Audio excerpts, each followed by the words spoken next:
ಯಡಿಯೂರಪ್ಪ ಬಗ್ಗೆ ದೇವೇಗೌಡರು ಆಡಿರುವಂತಹ ಆ ಒಂದು ಮಾತಿಗೆ ಸಾಕ್ಷಿ ಸಿಕ್ತು. ಜೆಡಿಎಸ್ ಸೇರಲು ರೆಡಿಯಾಗಿದ್ದ ಬಿಎಸ್ ಯಡಿಯೂರಪ್ಪ ಅವತ್ತು ದೇವೇಗೌಡರು ಆಡಿದ್ದಂತಹ ಮಾತನ್ನೇ ನೆನಪಿಸಿದಂತಹ ಲಿಂಬಾವಳಿ.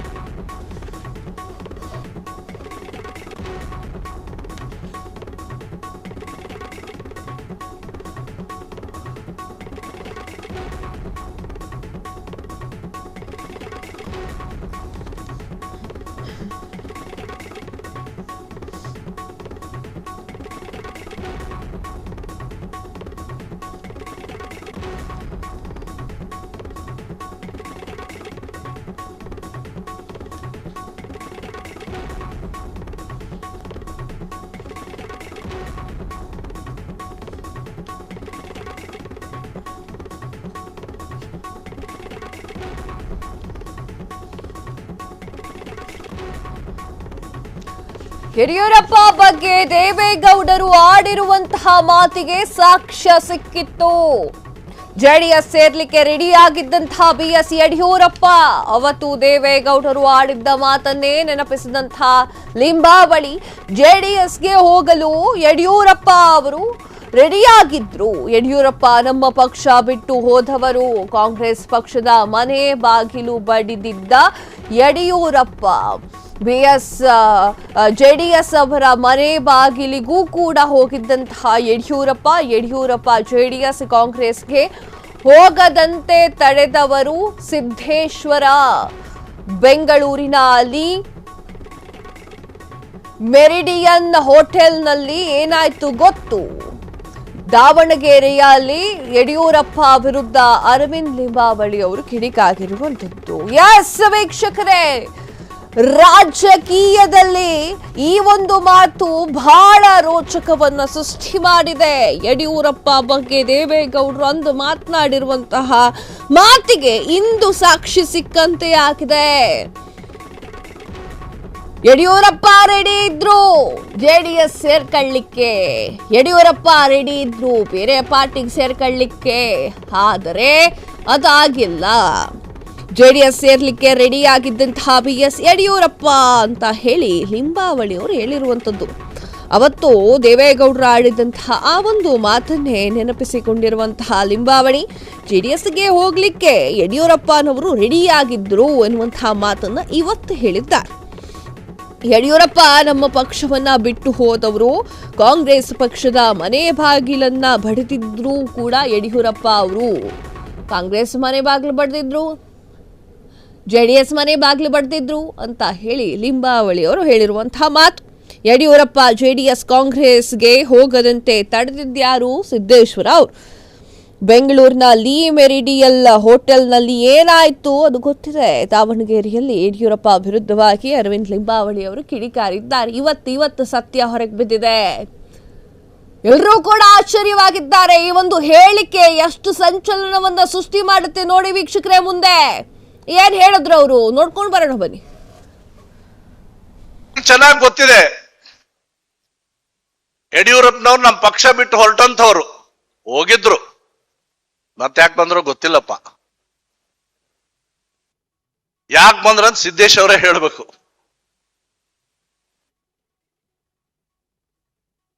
ಕಾಂಗ್ರೆಸ್ಸಿನ ಮನೆ ಬಾಗ್ಲ ಬಡ್ದಿದ್ರು, ಶಿವಶಂಕರ್ ಅವರ ನಿಮ್ಮನೆ ಬಾಗ್ಲನು ಬಡ್ದಿದ್ರು. ನಿಮ್ದಲ್ಲ ಅಂದ್ರೆ ಅವ್ರ ನಾಯಕರದು. ನಿಮ್ದಂದ್ರೆ ನೀವು ನಿಮ್ದು ವೈಯಕ್ತಿಕ ಅಂತ ತಗೋತೀರಿ. ಯಡಿಯೂರಪ್ಪ ಅಂತಾರ ನೀವು.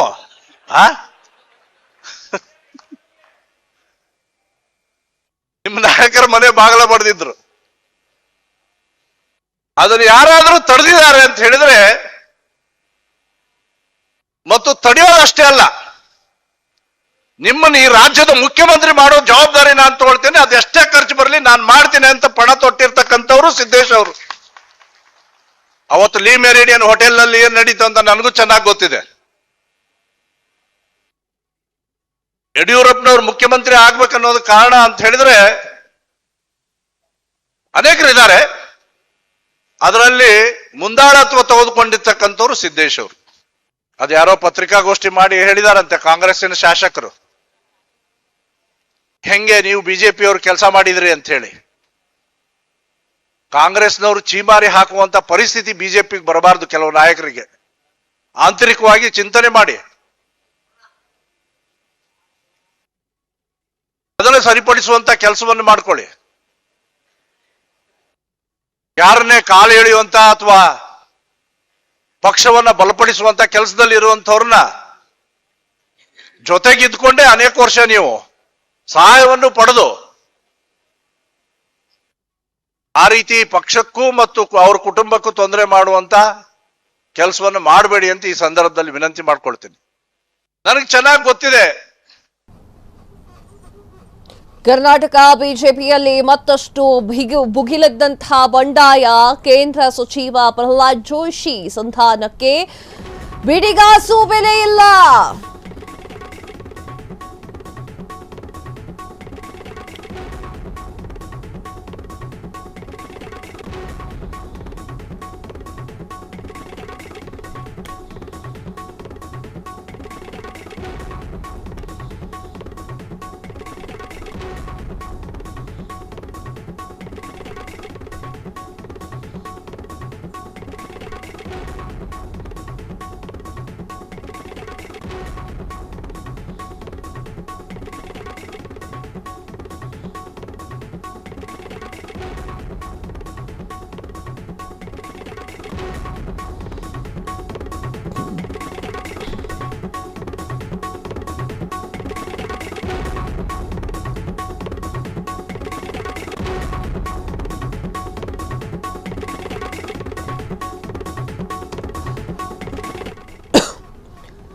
ಕರ್ನಾಟಕ ಬಿಜೆಪಿಯಲ್ಲಿ ಮತ್ತಷ್ಟು ಭುಗಿಲೆದ್ದಂತಹ ಬಂಡಾಯ. ಕೇಂದ್ರ ಸಚಿವ ಪ್ರಹ್ಲಾದ್ ಜೋಶಿ ಸಂಧಾನಕ್ಕೆ ಬಿಡಿಗಾಸು ಬೆಲೆ ಇಲ್ಲ.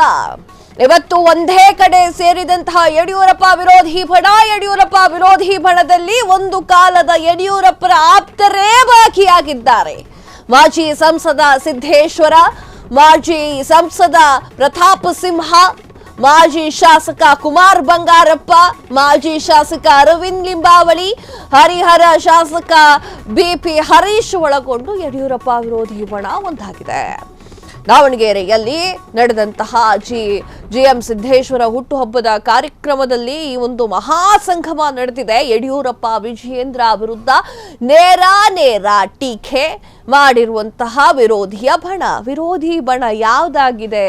ವಿರೋಧಿ ಬಣ ಹಿಂದೊಮ್ಮೆ ಯಡಿಯೂರಪ್ಪ ಅವರ ಜೊತೆಗೆ ಯಡಿಯೂರಪ್ಪ ಅವರ ಕುಚುಕು ಆಗಿದ್ದವರದ್ದೇ ಆಗಿದೆ. ಸಿದ್ದೇಶ್ವರ ಅವರು ಬಂದ್ಬಿಟ್ಟು ಯಡಿಯೂರಪ್ಪ ಅವರ ಒಂದು ಆಪ್ತರಾಗಿದ್ರು, ಅರವಿಂದ್ ಲಿಂಬಾವಳಿ ಅವರಾಗಿದ್ರು. ಈಗ ಅವರೇ ವಿರೋಧಿ ಬಣವಾಗ್ತಾ ಆಗಿದ್ದಾರೆ.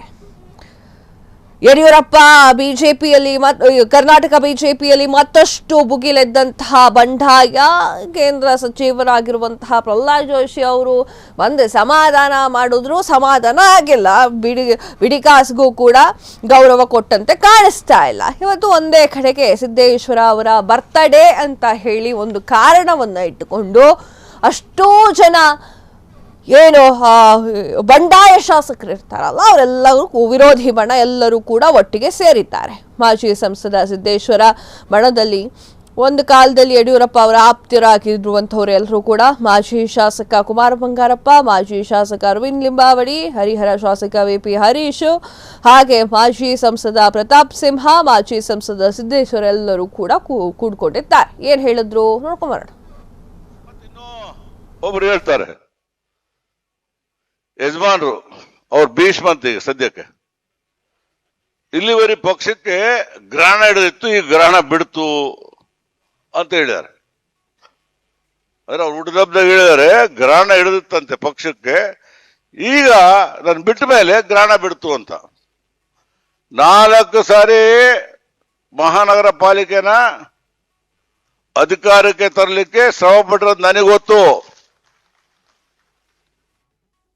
ಹೆಲಿಕಾಪ್ಟರ್ ಕರ್ಕೊಂಡ್ಬಂದು ಓಟ್ ಹಾಕ್ಸಿದೀನಿ. ಭಾರತೀಯ ಜನತಾ ಪಕ್ಷದಲ್ಲಿ ಇದ್ದು ಶಿಸ್ತಿನ ಸಿಪಾಯಿಯಾಗಿ ನಿಜವಾದ ಕಾರ್ಯಕರ್ತ. ನಾನೇನು KGP ಕಟ್ಟಾಗ ಹೋಗಿಲ್ಲ, ರಾಯಣ್ಣ ಬ್ರಿಗೇಡ್ ಹೋಗಿಲ್ಲ, ಪ್ಯೂರ್ ಭಾರತೀಯ ಜನತಾ ಪಕ್ಷದ ಕಾರ್ಯಕರ್ತ ಅಂದ್ರೆ GM ಸಿದ್ದೇಶ್ವರ. ಇವತ್ತು ಏನೇನೋ ಹೇಳ್ತಾರೆ ಜನ, ಕಾಂಗ್ರೆಸ್ಗೆ ಹೋಗ್ತೀನಿ. ನಾನು ಯಾಕ್ರಿ ಕಾಂಗ್ರೆಸ್ಗೆ ಹೋಗೋಣ? ನಾನು ಹರೀಶ್ ಇಬ್ರು ಕೂಡ ಅವ್ರದ್ದು ಏನೋ ಕೆಲಸ ಇತ್ತು ಅದಕ್ಕೆ ಹೋಗಿದ್ವಿ, ನಂದು ಏನೋ ಕೆಲಸ ಇತ್ತು ಹೋಗಿದ್ವಿ DK ಶಿವಕುಮಾರ್ ಹತ್ರಕ್ಕೆ. ಮತ್ತೆ ಮೊನ್ನೆ ಭದ್ರದಲ್ಲಿ ಅರ್ಧಂಡಕ್ಕೆ ಹೊಡೆದಕ್ಕೆ ಒಂದು ಲೆಟರ್ ಬರ್ಕೊಂಡು ಇಬ್ರು ಹೋದ್ವಿ, ಕಾದ್ವಿ. ಅವ್ರು 4:15 ಕೊಟ್ಟಿದ್ರು. ಟೂರ್ ಪ್ರೋಗ್ರಾಮ್ ಕೂಡ 4:15 ಸಿದ್ದೇಶ್ವರ ಹರೀಶ್ ಭೇಟಿ ಅಂತ ಹಾಕಿದ್ರು. ಅದು ವಾಟ್ಸಪ್ನಾಗ ಐತೆ, ಬೇಕಾದ್ರೆ ಯಾರ ಕೇಳ್ರಿ, ಜಗಣ್ಣ ಯಾರಕ್ಕೂ ಹಾಕ್ತಾರೆ. ಬರಲಿಲ್ಲ. 6 ಗಂಟೆ 7 ಗಂಟೆ ಅವತ್ತು ಇವ್ರನ್ನ ಕರೆಸಿದ್ರು, ನರಸಿಂಹಪ್ಪನ ಕೂಡ, ಅವರು ರೈತ ಸಂಘದ ನರಸಿಂಹಪ್ಪನ ಕೂಡ ಬರಲಿಲ್ಲ. ನನಗೇನೋ ಬೇರೆ ಕೆಲಸ ಇತ್ತು, ನನಗೆ ಇಲ್ಲ ಹರೀಶ್ ನನಗೆ ಟೈಮ್ ಆಗೋತ್ತು, 7 ಗಂಟೆ ಎಷ್ಟೊತ್ತಿಗೆ ಬರ್ತಾರೆ ಗೊತ್ತಿಲ್ಲ, ನಾನು ಊರಿಗೆ ಹೋಗ್ತೀನಿ, ನೀವು ಕೊಟ್ಟು ಬರ್ರಿ ಅಂತೇಳಿ ಬಂದೆ. ಅವರು ಆ ಲೆಟರ್ ಕೊಟ್ಟು ಹೇಳಿ ಹಿಂಗೆ ಹೋದ್ರು ಅಂತೇಳಿ ಆ ಲೆಟರ್ ಕೂಡ ಅವರು ಪ್ರೆಸ್ ಮೀಟ್ ಮಾಡಿದ್ದಾರೆ. ಈ ರೀತಿಯಾಗಿ ತಪ್ಪು ದಾರಿಗೆ ನಮ್ಮನ್ನ ಎಳೆಯುವಂತ ಕೆಲಸ ಮಾಡ್ತಾರೆ. ಮತ್ತೆ ಇನ್ನೂ ಒಬ್ರು ಹೇಳ್ತಾರೆ, ಯಜಮಾನ್ರು ಅವ್ರ ಭೀಷ್ಮಂತಿಗೆ ಸದ್ಯಕ್ಕೆ ಇಲ್ಲಿವರೆಗೆ ಪಕ್ಷಕ್ಕೆ ಗ್ರಹಣ ಹಿಡಿದಿತ್ತು, ಈ ಗ್ರಹಣ ಬಿಡ್ತು ಅಂತ ಹೇಳಿದ್ದಾರೆ. ಕ್ಷಣ ಕ್ಷಣದ ಸುದ್ದಿಗಳಿಗಾಗಿ ಫ್ರೀಡಂ ಟಿವಿ ಸಬ್ಸ್ಕ್ರೈಬ್ ಮಾಡಿ, ಲೈಕ್ ಮಾಡಿ ಹಾಗೂ ಫಾಲೋ ಮಾಡಿ. ಹೊಸ ಸುದ್ದಿಗಳ ನೋಟಿಫಿಕೇಶನ್ಗಾಗಿ ಬೆಲ್ ಐಕಾನ್ ಮೇಲೆ ಕ್ಲಿಕ್ ಮಾಡಿ.